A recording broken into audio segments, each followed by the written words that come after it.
კახეთის ულამაზეს ბუნებაში სიღნაღიდან რამოდენიმე კილომეტრში მდებარეობს ბოდბის მონასტერი. ეს არის ადგილი, სადაც განისვენებს ქართველთა განმანათლებელი, მოციქულთა სწორი წმინდა ნინო, რომლის ქადაგებამ და მოღვაწეობამ საქართველო ქრისტიანულ გზაზე დააყენა. სწორედ აქ ბოდბეში არის დაკრძალული წმინდა ნინო. მისი საფლავი დღემდე უამრავი მორწმუნის სულიერი ძალის წყაროდ რჩება.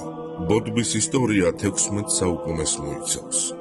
ჯერ კიდევ მე-5 საუკუნეში მეფე ვახტანგ გორგასალმა ტაძარი გააფართოვა და გაამშვენა. შემდგომ საუკუნეებში მონასტერი არაერთხელ განახლდა, თუმცა ყოველთვის ინარჩუნებდა განსაკუთრებულ მნიშვნელობას საქართველოს ეკლესიისა და სახელმწიფო ცხოვრებაში. შუა საუკუნეებში ბოდბე არა მხოლოდ სალოცავი, არამედ კულტურულ საგანმანათლებლო ცენტრი იყო. აქ მოღვაწეობდნენ ცნობილი მწიგნობრები. მოქმედებდა სასულიერო სასწავლებელი და ინახებოდა ქვეყნის ერთ-ერთი უდიდესი წიგნთსაცავი. მონასტერში იკურთხებოდნენ კახეთის მეფეები და აქ იწერებოდა ქართული საეკლესიო ისტორიის მნიშვნელოვანი ფურცლები. მე-19 საუკუნეში მონასტერი გარკვეული პერიოდის განმავლობაში გაუქმებული იყო, თუმცა 1899 წელს კვლავ გაიხსნა, როგორც დედათა მონასტერი. აქ ფუნქციონირებდა ქალთა სასწავლებელიც, სადაც მიუხედავად რთული პოლიტიკური ვითარებისა განსაკუთრებული ყურადღება ეთმობოდა ქართული ენის გალობისა და ეროვნული ტრადიციების შენარჩუნებას. საბჭოთა ხელისუფლების პერიოდში 1924 წელს ბოდბის მონასტერი დაიხურა. მრავალი სიწმინდე და ტრადიცია საფრთხის წინაშე აღმოჩნდა, თუმცა სავანის სულიერი მნიშვნელობა ხალხის მეხსიერებაში არასდროს გამქრალა. 1991 წლიდან ბოდბემ ახალი სიცოცხლე შეიძინა.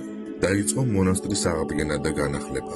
აღდგა ტაძრები, მოეწყო წმინდა ნინოს წყაროსთან არსებული კომპლექსი. განახლდა სამონასტრო ცხოვრება და დღემდე გრძელდება სულიერი და კულტურული საქმიანობა. ბოდბის მონასტერში დღეს უამრავი მორწმუნე ჩადის. აქ ყოველდღიურად მოდიან ადამიანები, მომლოცველები, ტურისტები, რომლებიც სიმშვიდეს, ლოცვასა და სულიერ გაძლიერებას ეძებენ. წმინდა ნინოს საფლავი მონასტრის უძველესი ტაძარი საუკუნოვანი ისტორია და კახეთის თვალწარმტაცი ბუნება ბოდბეს განსაკუთრებულ ადგილად აქცევს. ადგილი, სადაც ისტორია, რწმენა და ქართული სული ერთიანდება.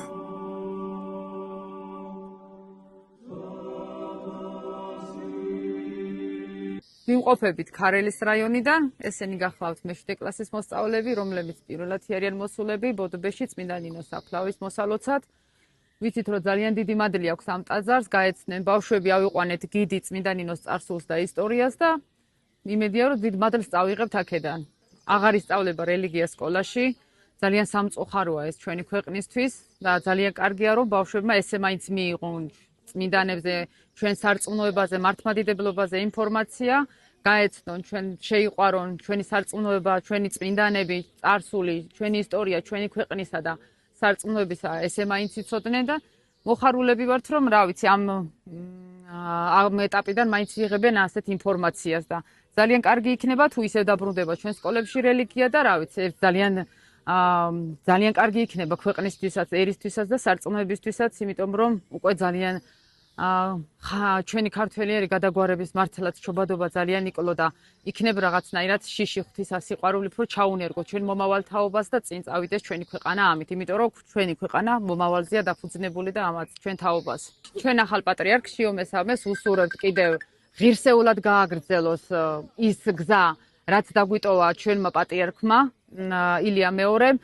რა ვიცი, ღირსეულად ემსახუროს ქვეყანას ერთს, თავდაბლობა სიყვარულის მაგალითი უჩვენოს ქართველ ხალხს და რა ვიცი, დღეგრძელობას და დიდხანს სიცოცხლეს უსურვებთ. გვიყვარს ჩვენი ახალი პატრიარქი და გვიყვარს ჩვენი საქართველო და ჩვენი ძველი პატრიარქიც, რა თქმა უნდა, ჩვენი განსვენებული ღმერთმა დაუმკვიდროს სათა სასუფეველი, სადაც მართალნი განისვენებენ.